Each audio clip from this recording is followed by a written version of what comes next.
Magandang araw po sa ating lahat. Tuloy natin ang discussion natin sa kursong ito.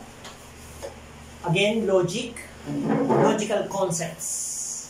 Ang next topic natin ay distinction ng deductive arguments and inductive arguments.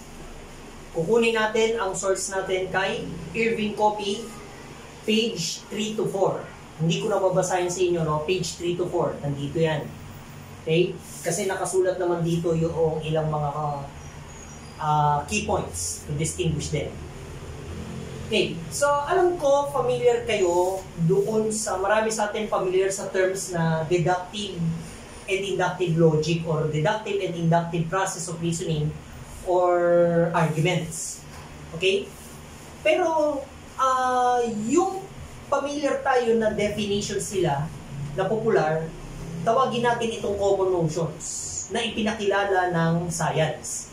At paano ba ito dinistinguish na science na siyang alam na natin ng marami sa atin, no? So, a deductive argument is a process of reasoning that proceeds from general to specific. Diba? Nagsimula sa general papuntang specific. Halimbawa, all Greeks are wise, but Plato is a Greek, therefore Plato is wise. Diba? Nagsimula sa general proposition na all Greeks, diba? All. Tapos pumunta doon sa singular na Plato, diba? Plato is wise. So, yun yung deductive. Diba? It proceeds from general to specific. While the reverse is the other one, inductive logic or argument. Okay? Halimbawa, nagsimula doon sa Plato is wise, but Plato is a Greek, therefore all Greeks or some Greeks are wise. So, pabaliktad, di ba? From specific to general. Ang tawag doon ay inductive. Pero yung ganyang klase ng pag-distinguish ng arguments ay galing sa science yan. Okay? Pero, hindi ganyan yung pag-distinguish ng logic. Okay? At yan ang papakilala natin ngayon. Okay? Na mula sa aklat ni Irving Copy at gagamitin ng mga logicians.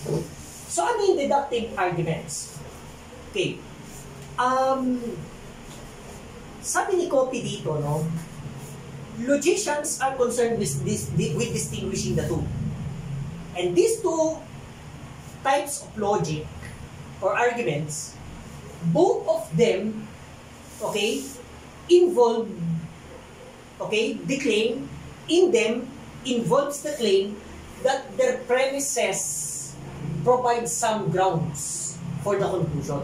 So, pareho daw yung deductive at saka inductive. Meron sila nagpo-provide sila nung claim na yung kanilang premises, pareho silang may involvement ng claims na yung kanilang premises, okay, ay nagpo-provide ng some grounds for the truth of the conclusion. Actually, itong some grounds for the truth of the conclusion, meron din yan sa deductive. Bakit? Kasi pag sinabing it involves the claim that its premises provide some grounds for the conclusion, ibig sabihin yung argument ay invalid. Okay? Now, dito ang sinasabi rito, lahat kasi ng inductive ay invalid. Okay, mamaya tutuloy pa na explain ko kung paano naging invalid. So, pareho yung deductive at saka inductive na meron ito. Okay, pero sinasabi ni Copy na yung deductive logic lang o deductive arguments lang ang mayroong argument o yung argument na may involvement ng claims na yung kanilang premises ay nagpo-provide ng absolutely conclusive ground. Kasi kapag ang argument ay nagpo-provide ng absolutely conclusive ground, ibig sabihin nun, valid yung argument, valid. Okay? Now, so again pareho yung deductive at saka inductive na mayroong some grounds for the conclusion. Pero only deductive, wala sa inductive, yung nagpo-provide ng absolutely conclusive ground. Bakit? Kasi dito lang may valid argument, dito lang. Ano? Bakit dito may valid argument? Okay? Kasi ang concern o ang trabaho, the task of deductive logic is to distinguish the valid argument from the invalid one. Okay? Okay? So, and the distinction will be clarified by way of employing some techniques. At yung some techniques na yun, i-discuss ko sa inyo, yun yung pinaka magiging trabaho natin sa logic, no? Yung sa Roman numeral number 3, yung calculations ng argument. Okay, sa pag-calculate ng argument, i-distinguish yung valid sa invalid gamit yung mga techniques at saka yung rules. Okay, malinaw po ba yan sa atin? So, anong trabaho ng deductive argument? Trabaho ng deductive argument, kaya siya may involvement ng absolutely conclusive ground. No?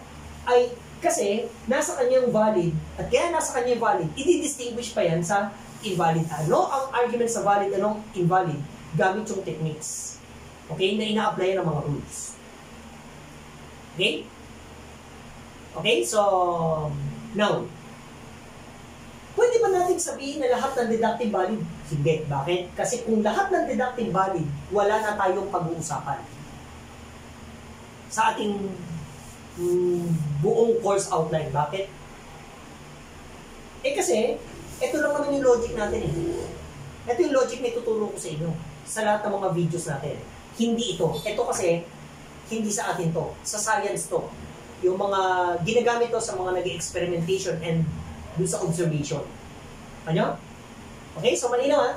So, sa deductive, it is either valid or invalid. At dito lang may valid. Okay? O, kaya sinabi, eto, ibig sabihin nito is to validity. Ibig sabihin ng is to validity, is task is to distinguish the two. Okay? Now, kaya pag sinabi natin deductive, either valid or invalid.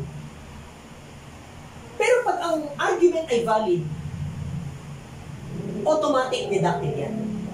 Okay? Kasi walang valid na inductive. Okay? Now, punta tayo sa inductive. So, it involves the claim that its premises provide some grounds for the conclusion. Ibig sabihin, wala siya nito nung conclusive ground. Absolutely conclusive ground. Kasi dito lahat ng argument invalid. Okay? So, then walang valid dito, lahat dito invalid. Anong trabaho nito? Ang trabaho nito ay i-distinguish hindi yung valid sa invalid, kundi ang i-distinguish dito is yung degree of likelihood. Okay? Nung or probability, okay, sa tinatawag na relation ng premise at saka ng conclusion. Okay? Kaya nga dito is to probability. At kapag sinabi probability, lahat invalid. Bakit? Kasi walang valid, lahat invalid kasi ang distinction lang na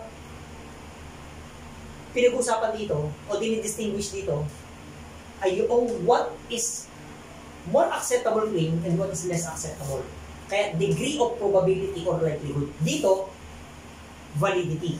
At sa validity, i-distinguish yung valid sa invalid arguments. Okay, bakit ko sinulat dito yung correct at saka incorrect? Nakikopy yan ha.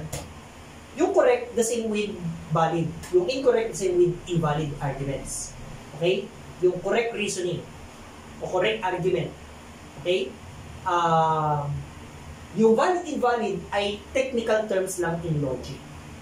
Okay po? So sana, I hope nakatulong sa inyo na panibagong konsepto na dinidistinguish ng logic, deductive, and inductive. Siguro bigyan natin ng summary, no? Bago natin tapusin, no? Okay, summary. Okay? Parang, tawag dito, parang drawing. Okay? Drawing summary. Okay.